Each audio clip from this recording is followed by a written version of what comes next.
আসসালামু আলাইকুম। ওয়ালাইকুম আসসালাম ওয়া রাহমাতুল্লাহি ওয়া বারাকাতুহু। যাক, কেমন আছেন? আলহামদুলিল্লাহ ভালো। আপনি ভালো আছেন? জি, আলহামদুলিল্লাহ ভালো।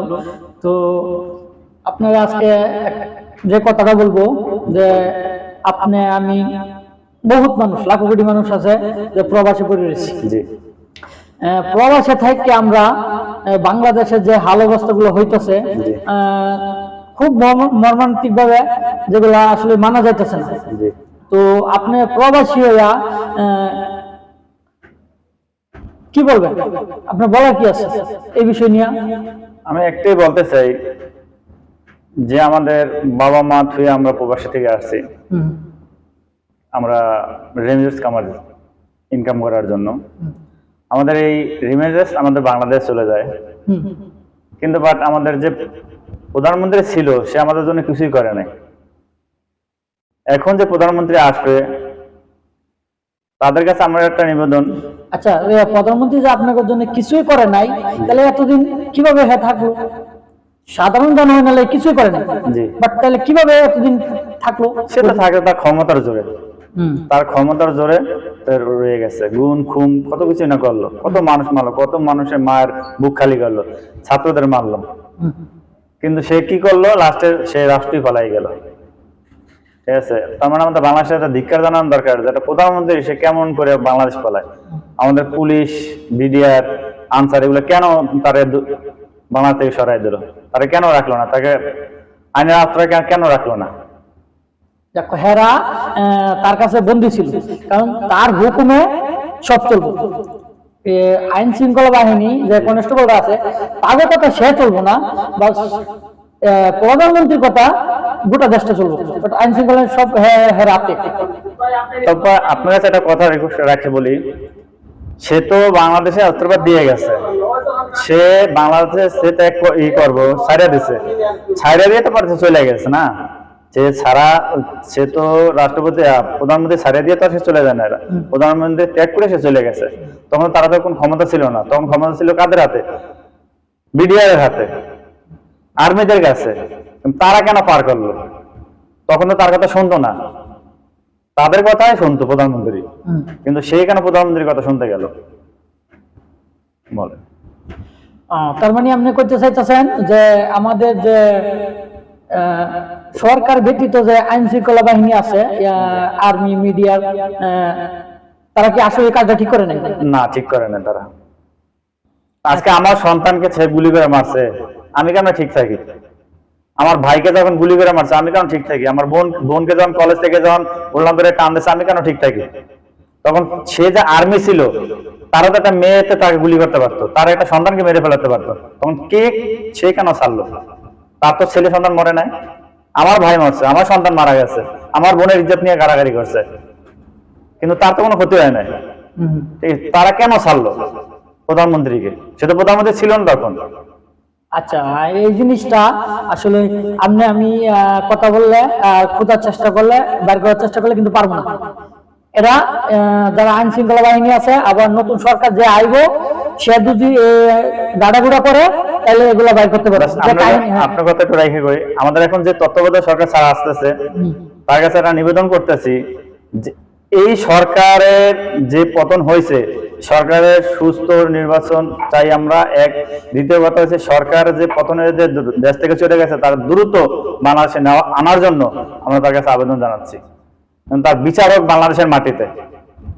সেটা তো অবশ্যই, যে আসতেছে সে কিন্তু 3 মাসের এগ্রিমেন্ট নিয়ে আসতেছে, সে কিন্তু পুরো একটা চুক্তি নিয়ে আসে নাই, বাট 3 মাসের একটা চুক্তিবদ্ধভাবে আসছে। তারপরে ফাইনাল হইব যে আমাদের দেশে কোন সরকার থাকবে নির্বাচনের পরে, না সুষ্ঠু নির্বাচন হইব তারপরে।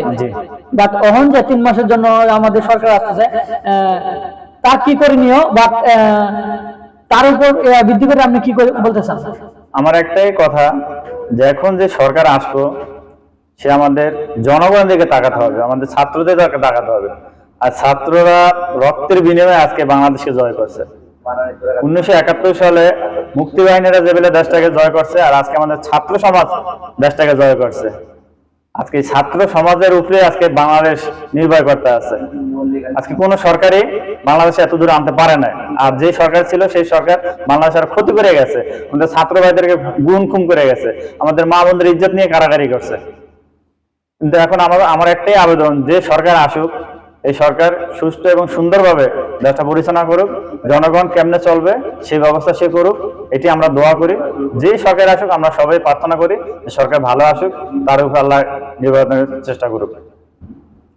ঠিক আছে। তো এখন যে কথাটা, আপনি শুধু সরকার আনতে বললেন, বা সরকারের পিছনে যে আরো কিছু লোকজন আছে জড়িত, যেরকম এমপি, মন্ত্রী, ম্যাজিস্ট্রেট অথবা অনেক দায়িত্বমান লোক আছে, তারাও কিন্তু বলেছে। আপনার কথা একটা রাইখা কই, যে বলে ছোটকাল থেকে আমরা শুনছি কান টানলে মাথা আসে। হ্যাঁ হ্যাঁ, কান টানলে মাথা আসে।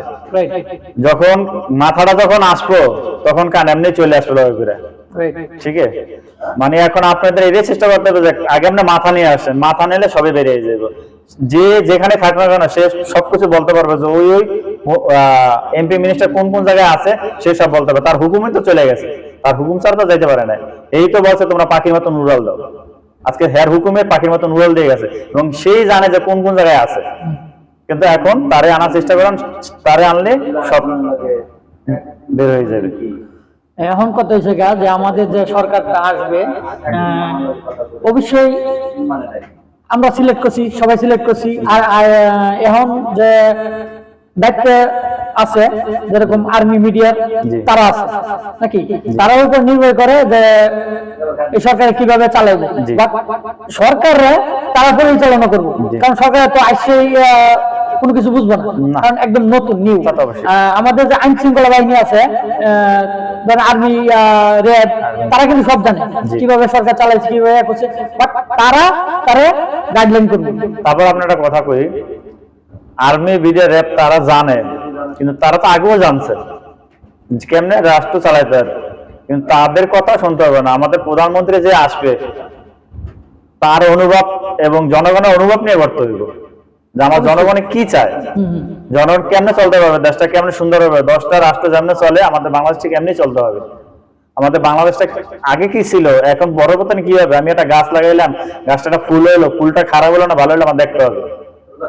আমাদের যদি ভালো ফুল হয় তো আমরা ভালো ফুলকে সবাই শ্রদ্ধা করি, আর খারাপ ফুলকে কেউ শ্রদ্ধা করবো না। যে জানে যে খারাপ ফুল দেখে আমাদের পুরানো সরকার পলাইয়া গেছে। বাংলাদেশে কত একটা নাক কাটার একটা তাই আমরা বলি যে এই সরকারি আসুক না কেন তার ভদ্র এবং তার উপরে সবকিছু নির্ভর করবো, যে আমাদের রাষ্ট্রটা কেমনে চলবো, কেমনে আমাদের জনগণ কেমনে চালাইবো, কেমনে কি করবো সেটা সে ভালো বোঝে।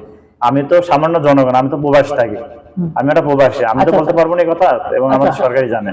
ভালো কথা বললেন। তো এখন আপনি যেহেতু প্রবাসী দাবি করলেন, তো আরো অনেক লাখো মানুষ আছে প্রবাসী, আছে না? তো তাদের উপর ভিত্তি করে আপনি তাদের ভালো, আপনার ভালো, যারা প্রবাসী আছে সবার ভালোর জন্য আপনি কি বলতে চান? আমি একটাই বলবো, যে আমাদের নতুন সরকার আসলে তার কাছে একটা নিবেদন করি যে আমাদের প্রবাসীর জন্য জানি ইজ্জত এবং সম্মান দেওয়ার চেষ্টা করে। কিন্তু আমরা অনেক মাথার ঘাম পায়ে ফেলাই, অনেক কষ্ট করে টাকা ইনকাম করে বাংলাদেশে আমরা রেমিটেন্স পাঠাই আমাদের ছেলে সন্তানের জন্য। তাই তার কাছে একটা অনুরোধ, জানি আমাদের প্রবাসীকে জানি একটা যে কোনো একটা ব্যবস্থা করে দেয়। আমাদের পুরানো সরকার সে বারবার বলছে যে প্রবাসীর জন্য কিছু করবো, প্রবাসীর জন্য কিছু, সে কিছুই করে নাই। কিন্তু এখন যে সরকার আসবে, আমাদের অনুরোধ, আমাদের যত বাংলাদেশি লোক প্রবাসী আছে সব ভাইদের নিয়ে আমি অনুরোধ করতে আছি যে আমাদের জন্য একটা সে কিছু করার জন্য চেষ্টা জানি করে। এটি আমার একটা অনুরোধ তার কাছে। আচ্ছা, তাহলে মনে করেন এই যে জর্ডান একটা দেশ, বা আপনার জর্ডান আছে না, তো জর্ডান একটা দেশ, এই দেশে বাংলাদেশি শ্রমিক যে আসে, আসতে কোনো টাকা লাগে না, সবাই জানে কোনো টাকা লাগে না। বাট তারপরে অনেকে 4 লাখ, 5 লাখ, 6 লাখ এরকম টাকা দিয়ে আসতে আসে। আমাদের সরকারে কিন্তু চাইলে এটা পারতো যে আটকানো লাগবে, অথবা যদি খোঁজখবর নিত তাহলে বুঝতে পারতো এই টাকাটা কারা খাইতেছে। একটা কথা কি ভাই, আমরা সবাই চাই যে একটু বাইরে যাই, আমার ছেলে সন্তান দুটো ডাল ভাত খাক, একটু ভালো থাকুক, ভালো চলুক। কিন্তু দেখা গেছে ছেলেদের খুব কম টানে, আমাদের এম্বাসি থেকে সিলেটে খুব কম টানে, মেয়েদের কি টানে, হুম। জনগণ রাষ্ট্রে মেয়েদেরকে বেশি আনে। মেয়েদের ছেলেদের কেন টানে? মেয়েদের তাদের খরচ কম এবং তাদের কোনো টাকা লাগে না, কিন্তু ছেলেদের আমরা প্রবাসী কল্যাণ থেকে আসতে পারি না দেখি এটা আমাদের খারাপ। আমরা মনে করি দালাল তৈরি আসি, তাই আমাদের কাছে পয়সা নেয় বা কার কার কাছে যার কাছে যে আনাই নিয়ে পারে। এখন কথা হচ্ছে গা যে যারা আমরা অনেক মানুষ আমরা যে প্রবাসীতে টাকাটা রেমিটেন্সটা পাঠানোর পরে ওই ব্যাংকে টাকাটা জমা হওয়ার পরে ওই টাকা দিয়া বাট আমরা কাজ করতেছি, সরকারের কাজ করতেছে, মানে সব মিলে চলতেছে। এত কষ্ট করে আমরা টাকাগুলো পাঠাইতেছি দেশে, তো আমাদের প্রবাসের মানুষের লাগিয়া সরকার কি করব অথবা সরকার কি করেনি আপনার যে মন্তব্য অথবা আপনার যে একটা দুঃখ প্রকাশ, মানে ওইটা একটু বুঝান যাতে সবাই বুঝে। আমার এটাই বলার যে আমরা প্রবাস থেকে যাওয়ার পরে জানি বাংলাদেশ সরকার জানি আমাদের একটা ব্যবস্থা করে দেয়, জানি আমরা জানি একটু কর্ম করে খাইতে পারি, জানি আমাদের জানি প্রবাসে না আসা লাগে। আমাদের জন্য যে কোনো একটা ব্যবস্থা যদি করে দিত তাহলে দেখা গেছে আমরা একটু যে কোনো, আমরা তো কত বছর থাকবো প্রবাসে, 5 বছর 10 বছর, 10 বছর উপরে তো থাকা সম্ভব না অবস্থা থেকে। বাংলাদেশে যাওয়ার পর যদি আমাদের যদি একটু খেয়াল করে যে না এই লোকগুলো আমারই রিমিটেন্স পাঠাইছে, আমরা এই দেশটা চালাইছি, তাদের জন্য আমরা একটু কিছু করি। তা আমার বিনোদন অনুদান সরকারের কাছে যে আমরা প্রবাসী যখন আমরা বাংলাদেশে যাওয়ার পরে জানি আমাদের জন্য একটা কিছু করে, জানি এই লোকগুলা জানি আবার হয়রানি না হয়, এইটি তার কাছে একটা অনুরোধ। তাহলে আমাদের এখন যে সরকার বর্তমানে সরকার আসতেছে, সরকার কিন্তু দীর্ঘ সময়ের জন্য আসতেছে না, সেটা আপনি জানেন। দীর্ঘ সময় বলতে কি তত্ত্বাবধায়ক সরকার তার 3 মাসের টাইম, তারপর যে সরকার আসবে সেটা আমাদের 5 বছর, 5 বছর তো আবার নির্বাচন।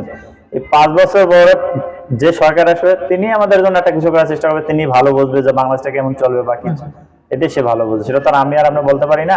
এমনও আছে মনে করেন যে এই সরকার যদি ভালো কিছু করতে পারে 3 মাসে, সেও সিলেক্ট হতে পারে। জি ফাইনালি হ্যাঁ, তা তো অবশ্যই। যদি সে সিলেক্ট হয়, ভালো যার তার ফল তার। আজকে সে যদি ভালো করে সে শুধু 5 বছর না, দীর্ঘ আরো 5 বছর সে বাড়াই থাকতে পারবে, দীর্ঘ আরো 5 বছর 15 বছর থাকতে পারবে, সারা জীবন থাকতে পারবে। সে যদি জনগণের ভালো বুঝে এবং জনগণ যদি তাকে ভালো বুঝে চায়। এখন আমি একটা ঘরে আছি, ঘরটা আমার ফ্যামিলি আমার চাইতে আছে না চাইতে সেটা আমার বুঝতে হবে। এখন বুঝতে হবে যে আমার ফ্যামিলি আমার কি চায়, আমাকে ঠিক ওইভাবে আমার ফ্যামিলি চালাইতে হবে। আজকে আমার ফ্যামিলি যদি আমি না দেখে আমার ফ্যামিলি আমার চাবে না, আমাকে ঘর থেকে বের করে দেবে। ঠিক সরকার ঠিক তেমন জনগণ কি চায় ঠিক সেটা জনগণ করতে হবে। জনগণে করলে জনগণ খুশি না আমার এই সরকার ভালো, এই সরকার আমাদের দরকার, তাহলে আমার এই সরকারই আমার রাখবো, আমি অন্য সরকার চাই না। আর সে যদি পিছনে সরকারের মতন করে তখন কি করবো, পিছনে সরকারের মতন এই সরকারও চাইতে হবে। এখন দেখেন দেশের যে হাল অবস্থা, দেশের যে পরিস্থিতি গুলা, এতে খুব ভয়ানক পরিস্থিতি। ছাত্রদের যেভাবে উস্কানি দিয়ে দিছে, ছাত্রলীগের লোকেরা তখন পলাতক, যেভাবে মারধর করছে, মানে একদমই মেনে নেওয়া যায় না। বাট এখন যে পরিস্থিতি, এই পরিস্থিতি কিভাবে ঠান্ডা করা যায়, বাট জনগণের উপলক্ষে আপনি কিছু কথা বলেন। আমি জনগণের একটাই বলবো, আমাদের স্কুল কলেজের ভাইদেরকে, আপনারা শান্ত হন এবং আপনারা সবকিছু সুন্দর নিজের হাতে গুছাই নেন। আমাদের সরকার আছে, তাকে সাহায্য করেন। আপনারা যেভাবে বাংলাদেশটাকে জয় করছেন ঠিক এক পরিস্থিতি ভাবে সরকারকে আমাদের হেল্প করতে হবে। শুধু আমাদের না, তো আমাদের জনগণের কথাই বলতেছি আমি, জনগণ ছাত্র সবাইকে নিয়ে বলতেছি। সরকারের একটা পক্ষে সম্ভব না যে দেশটাকে এত ক্ষয়ক্ষতি থেকে উদ্ধার করা। আমরা জনগণ যদি চেষ্টা না করি, আমরা প্রবাসীরা যদি চেষ্টা না করি, বাংলাদেশের জনগণ যদি চেষ্টা না করে, তো সরকারের পক্ষে সম্ভব না এত ক্ষয়ক্ষতি থেকে ই করার। তার পকেট থেকে তো আর সে কিছু করবে না। আজকে আপনার আমার সবার পকেট থেকে কিছু না কিছু যাবে। সরকারের টাকা, সরকারই তো আমাদের টাকাতে চলে। তাই বলতে আছি সব ভাই এবং বোনদের এবং স্কুল ছাত্র সবাইকে বলতে আছি, আমাদের যে সরকার আসবে তাদেরকে আমরা সবাই হেল্প করবো, যেন আমাদের রাষ্ট্রটা সুন্দরভাবে এবং পরিচালনা করতে পারে, সুন্দরভাবে যেন দেশটাকে চালাইতে পারে। এর জন্য আমাদের সরকারের একটা আহ্বান এবং সব ভাইদের একটা অনুরোধ, সবাইকে আমরা সরকারকে হেল্প করব। তো শুধু আমাদের চিন্তা করি নাই, বাট আমাদের যে পোলাপানের ভবিষ্যৎ আছে, যে জনগণ আছে, তাদের পোলাপানের যে ভবিষ্যৎ আছে, এই ভবিষ্যতের উপর ভিত্তি করিয়া যে সামনের দিনগুলো কিভাবে ভালো যায় আর কি করলে ভালো হয়। পুলিশের যে নির্যাতন, বহুত নির্যাতন করছে পুলিশে, তো আমরা আর সামনের দিকে না যাই না, আমাদের দেশটা কিভাবে ভালো থাকবো আমরা ওই চেষ্টাই করি সবাই মিলিয়া। জি। এই যে পুলিশে মারতেছে আমাদের, আমরা মারতেছি পুলিশে, এটা আমরা না করি।